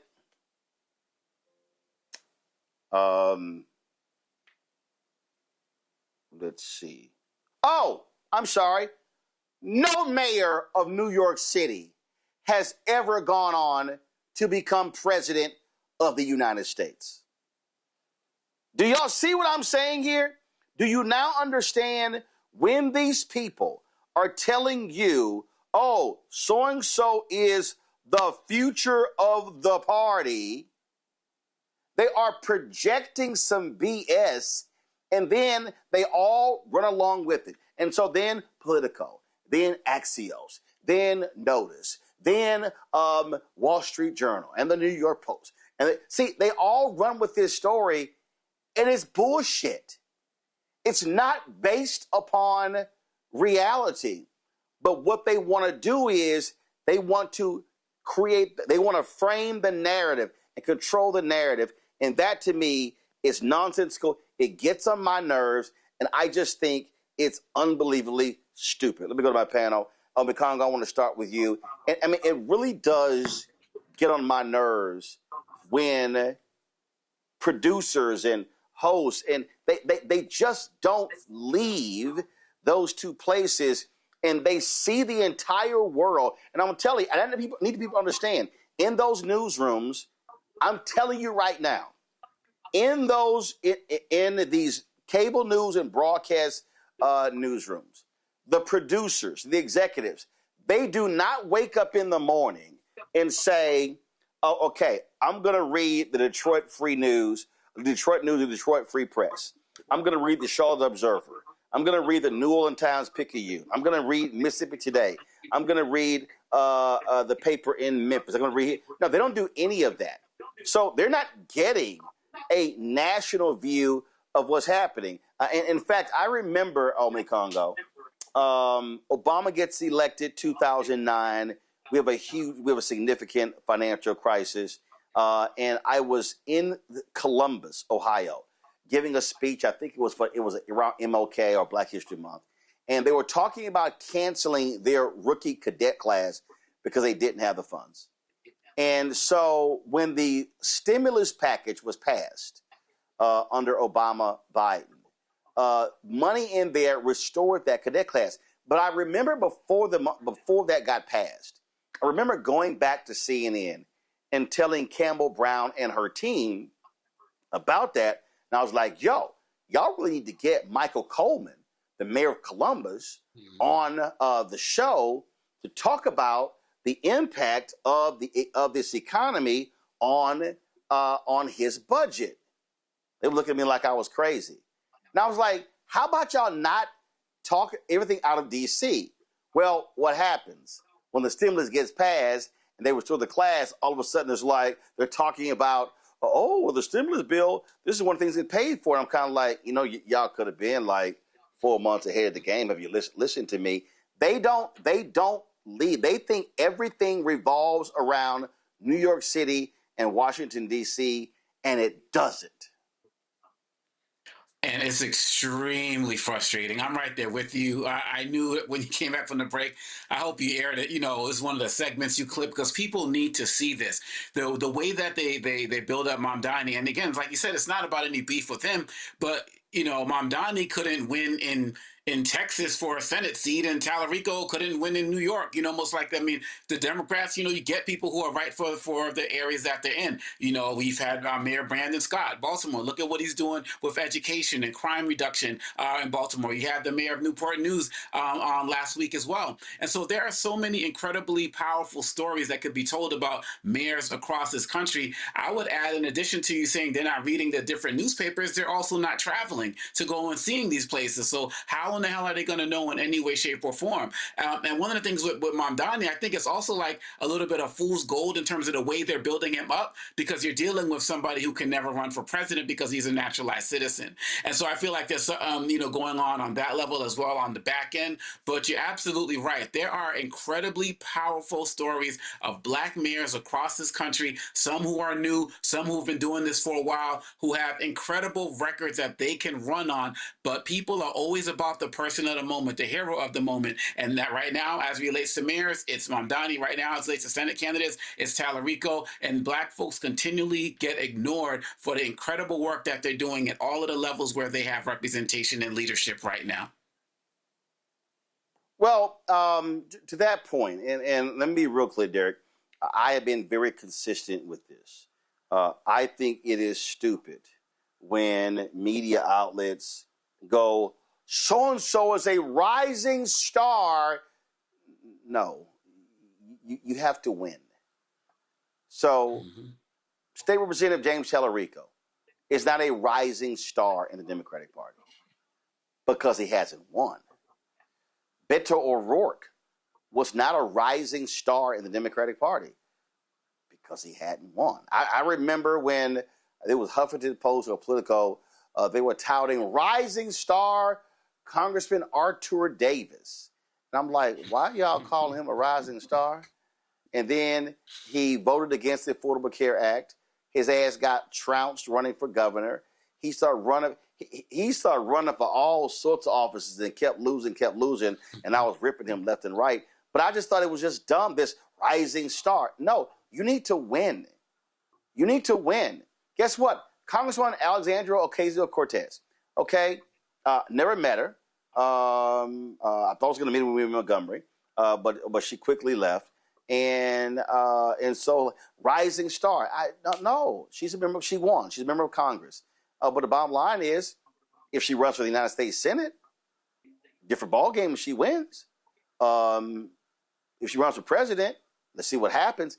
I just can't stand how national media plays that game, and then they put so much emphasis, and they begin to say, yes, a Mamdani is the future of the Democratic Party, as if, again, Dickens doesn't get reelected to a second term in Atlanta by a huge margin. Bibb doesn't get reelected in Cleveland. Woodford doesn't get reelected. I mean, it just drives me crazy. And I need people to understand, and I really need people to understand this here. When you watch this show, I'm telling y'all, without a doubt, I can't watch those other networks. Without a doubt, you are going to see far more diversity of mayors, council members, state reps, state senators, members of Congress on this show than any show on cable or broadcast television, because, Derek, we're not just looking at New York City and D.C. We're looking at Detroit, Memphis, Cleveland, Cincinnati, Toledo, looking at Charlotte, New Orleans. We're looking at Jackson, Mississippi. Much casting a wider net, because that's what we should be doing. You're exactly right, Roland. And let's face it, the media outlets are only reporting what the Democratic establishment, what they're allowing. The Democratic establishment is behind this, Roland. Let's not kid ourselves here. Since 1964. No, they're not. No, they're not. You know who it is? I'm telling you right now. I was at CNN for 6 years. The people who are determining this are a small cabal of largely white male executives who say we can only discuss 2 or 3 things a day. I'm telling you, I have been in the belly of that beast, and I never understood why. I remember when I filled in for Campbell Brown, I was like, why in the hell are we talking about the same damn stories that Wolf was talking about, and they were talking about at 3 o'clock, and they were talking about at noon? Is it possible that we could actually talk about some other stuff that might be of interest? And then when I tried to bring in I remember we were going to discuss a Supreme Court ruling, and I want to have former Congressman Floyd Flake leading a massive church in Jamaica, Queens, who was president of Wilberforce, and literally a white producer said, "Who's Floyd Flake?" And I went,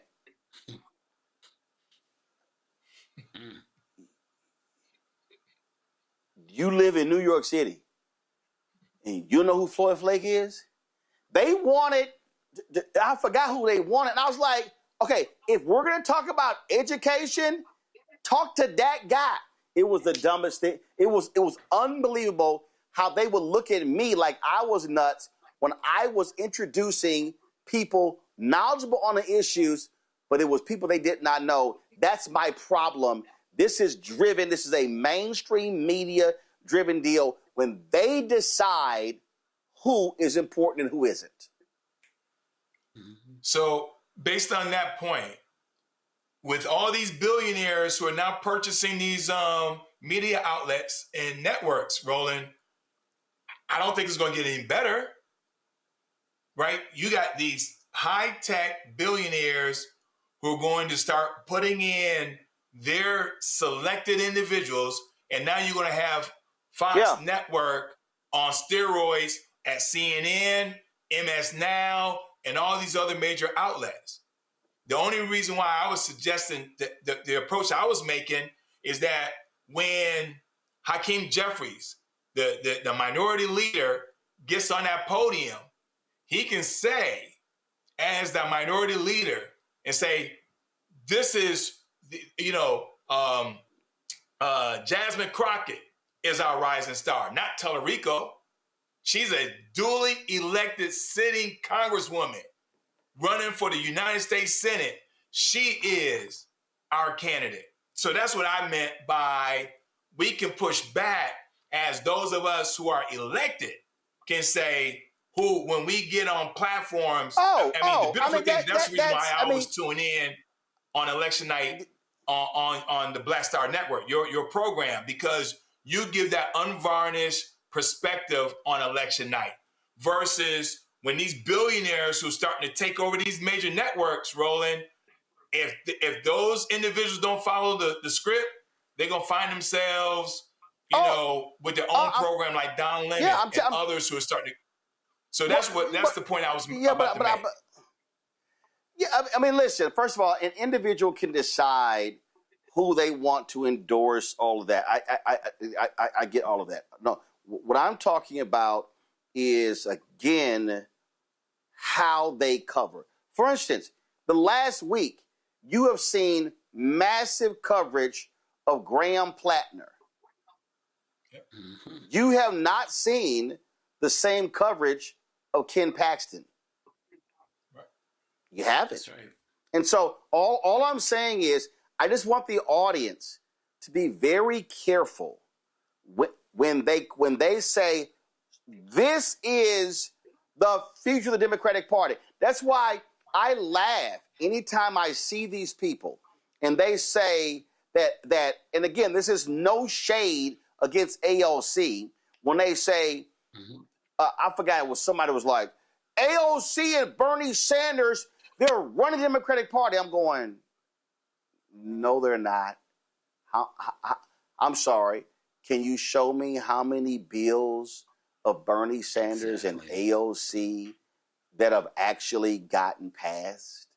I mean, Lauren Underwood has actually, to my knowledge, has actually passed more bills than AOC has. She's passed more bills than Bernie Sanders has. I just want the people to be very mindful of when you hear these things, they are saying these things for a reason. And I'm saying that what we have to do is push back on that particular nonsense when they say it. All right, folks, let me thank Derek and Ome Congo for being on today's show. Gentlemen, I certainly appreciate it. Thank you so very much.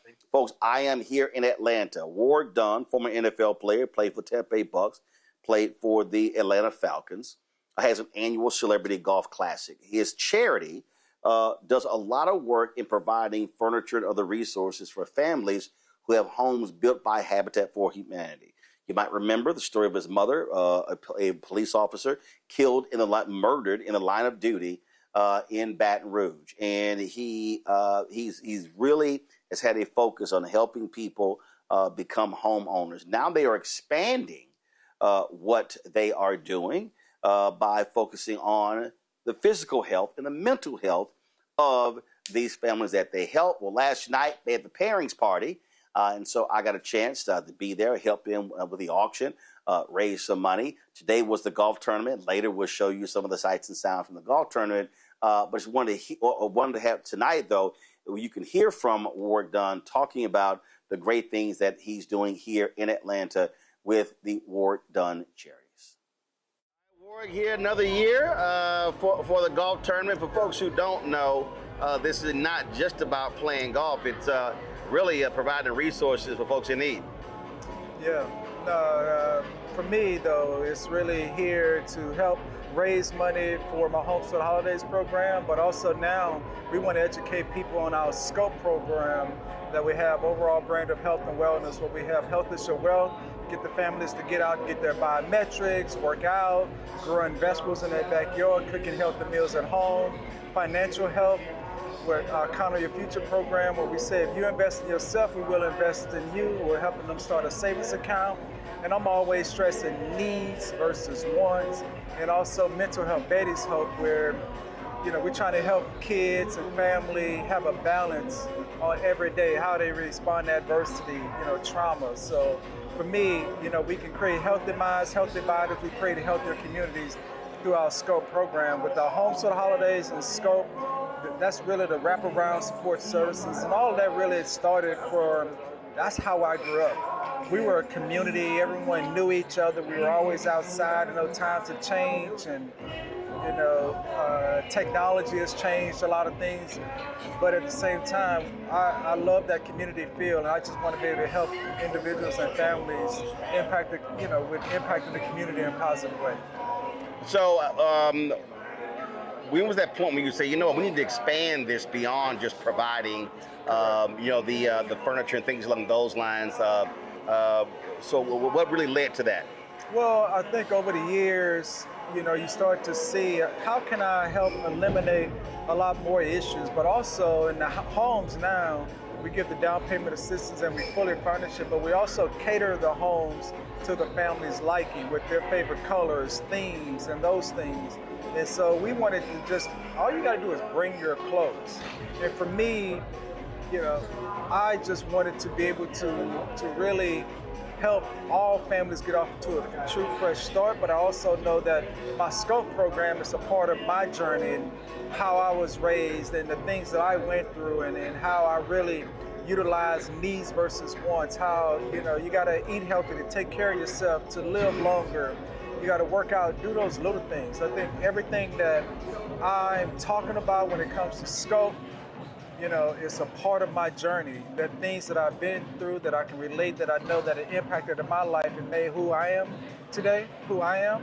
But also, how can I now take what I have done, an impact it has had on my life, but also go out and help other individuals, other people, other families, communities, be better, live better, have a better mindset about, spending money. I grew up on needs versus wants. And, thinking about now, you invest, 80% and spend 20%, right? Think about that, how you can do that, and the outcomes and the returns are down the road, and it's really for the next generation. As we, as parents and, leaders, we have to lead by example. So, for me, it's I just had great individuals that helped me be who I am. A father figure, my grandmother, and just men along the way for me, Coach Bobby Bowden, Charlie Ward, Coach Dungy, Arthur Blank, Mr. Blank. He's the majority owner of the Atlanta Falcons. You have individuals that have helped you take those steps along that path to help me be who I am today, so I'm thankful for that. What do you want to say to this generation of football players and athletes? It's a lot more money that they're getting, and what do you want to say to them about creating their legacy beyond the field?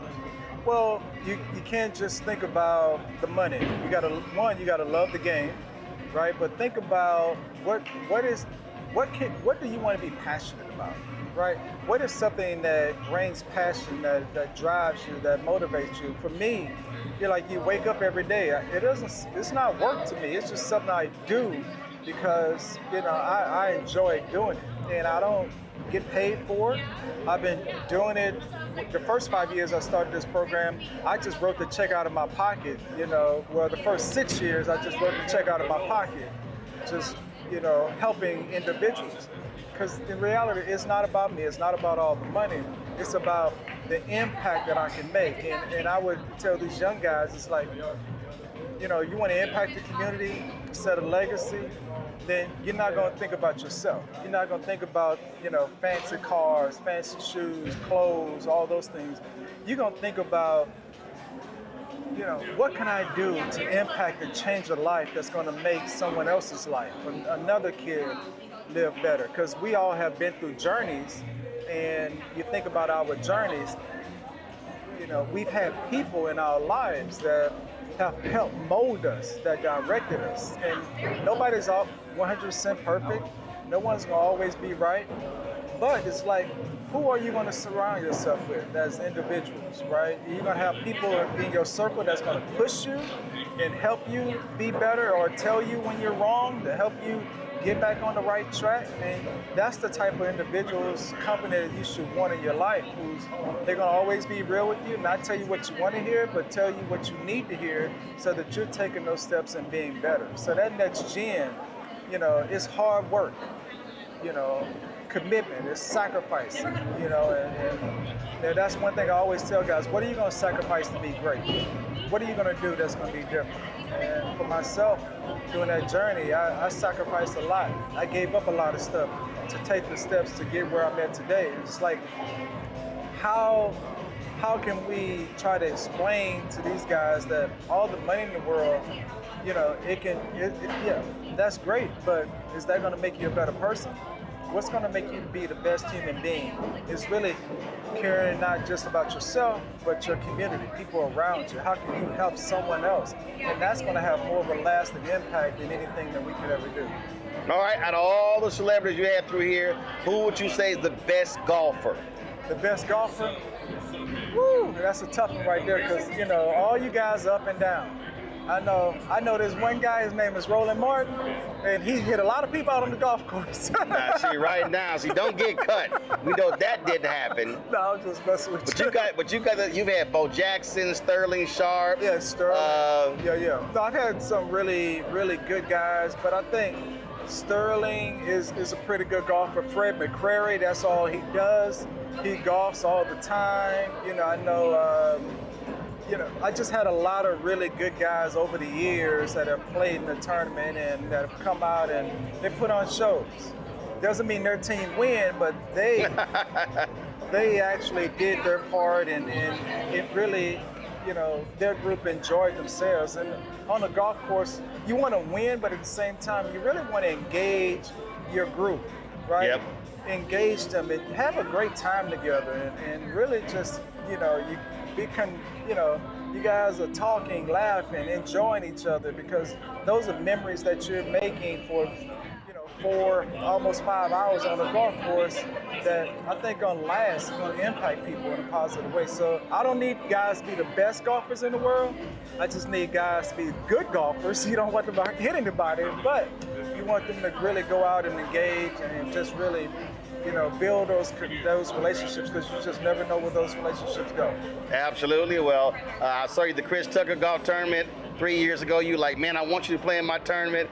So I think this is my 3rd year. So glad to be here. No, I appreciate you, coming down and supporting, and anything I can do to support you, because I love what you do. So I follow you on YouTube and all those things as well. So I'm just happy that I got a big timer like you that I can look up to. All right, glad to be here. Yes, sir. I appreciate you. All right. Okay. All right, folks. Again, we'll put together a piece and we'll show you what happened on the golf course here at the Ward Dunn Celebrity Golf Classic. So, and this is also one of the reasons why you already know I love to play golf. But one of the other reasons why I love to be able to be on the road and travel and do this, because last night, almost $130,000. I think it was $130,000. Like $130,000 was raised last night. And to listen to these stories, we're going to have, there was a package they put together of families talking about how they are impacted. And, you see lots of stories. You see lots of discussions about athletes and former athletes, and you see the flameouts, you see the arrest for domestic violence, you see all the other drama, somebody got arrested for drugs or whatever, but you don't see oftentimes these type of stories. And so, we of course were at the Anthony Anderson Golf Classic last month. the work that they do benefiting the Boys and Girls Club, but actually he's now, the money is benefiting the Chadwick Boseman School of Fine Arts at Howard University. Then Seth the Entertainer, his golf tournament. Jeffrey Osborne, the money they raised there for the arts there in his home state of Rhode Island. Brian Jordan, his foundation. Alex English, what he does for kids there in South Carolina. I mean, just on and on and on. And so the ability for us to be able to bring you these stories and share for you the things that these folks do, I just think it's just so important because you're not going to see these stories being done elsewhere. And I can tell you right now, there are a lot of media people who come to these things and they also don't cover a lot of these things as well. And so I just think it's just important that we share these stories. We share the good works that the folks are doing and how so many people are impacted. And that's what I was saying earlier. When you get out of the New York City, Washington, D.C. bubble and you travel to Palm Desert, California, you travel here to Atlanta, and then, we're going to be on Thursday, I'm going to be in Nashville. First time playing in the NFL Players Alumni Golf Tournament. The work that they actually do there as well. I'll be talking to Al Smith and others. And so this is why this network and this show is so important. And look, I see a lot of the stuff happening out here, y'all. And I get it. Bottom line is it's just a bunch of crap that I just don't feel like talking about. I just don't have any interest in a lot of the gossip and the silly stuff that you see being discussed on the morning shows and other podcasts and stuff along those lines. And I just have no interest in it. And so I want to be able to bring to you different stories, share with you different stories and things that are happening. And that's why this is critically important. So that is it. I appreciate all of y'all for watching us. Please do me a favor. I'll be here in Atlanta tomorrow. I'm in Nashville Wednesday and Thursday. Memphis, I'm speaking there at the Juneteenth event there. Be sure to get your tickets for that. Saturday, I'm speaking in Dallas. I'll have the information for you as well. So tomorrow, we'll have for you the graphic for Friday's event in Memphis and then for Saturday's event in Dallas. But do me a favor, please. Y'all watching, listen, thousands are watching here. A lot of y'all watching.